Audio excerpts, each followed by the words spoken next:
Hello friends, आपका बहुत बहुत स्वागत है आपके अपने channel legal help in Hindi में। फ्रेंड्स, जैसा कि आप सभी जानते हैं, मैं आपके लिए सुप्रीम कोर्ट और हाई कोर्ट के लेटेस्ट जजमेंट लेकर आती हूं। आज जो मैं आपके लिए सुप्रीम कोर्ट का जजमेंट लेकर आई हूं, उसके अंतर्गत सुप्रीम कोर्ट ने ये कहा है कि अगर किसी के शरीर के किसी महत्वपूर्ण हिस्से पर एक ही वार करने से उसकी मौत हो जाती है तो वो धारा 302 के लिए दोषी करार होगा। अगर आप इस जजमेंट की PDF कॉपी डाउनलोड करना चाहते हैं तो लिंक आपको डिस्क्रिप्शन बॉक्स में मिल जाएगा, वहां से आप PDF कॉपी को डाउनलोड कर सकते हैं। चलिए आगे बढ़ते हैं, बात करते हैं इस जजमेंट के बारे में।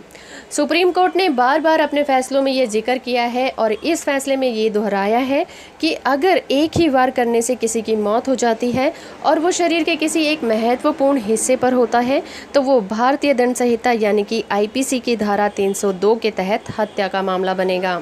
न्यायमूर्ति MR शाह और न्यायमूर्ति AS बोनप्पा की पीठ हाई कोर्ट द्वारा अभियुक्तों की सजा को IPC की धारा 302 149 से धारा 304 भाग 2 में बदलने के खिलाफ मध्य प्रदेश सरकार द्वारा दायर की गई अपील पर विचार कर रही थी।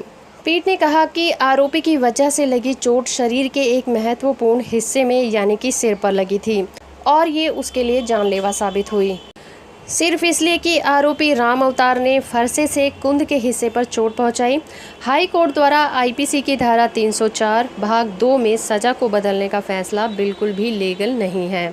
जैसा कि सुप्रीम कोर्ट ने अपने तमाम फैसलों में कहा है कि शरीर के महत्वपूर्ण हिस्से पर एक ही वार करने से IPC की धारा 302 के तहत हत्या का मामला बन सकता है और IPC की धारा 302 के तहत अपराध के लिए अभियुक्त को दोषी ठहराया जा सकता है।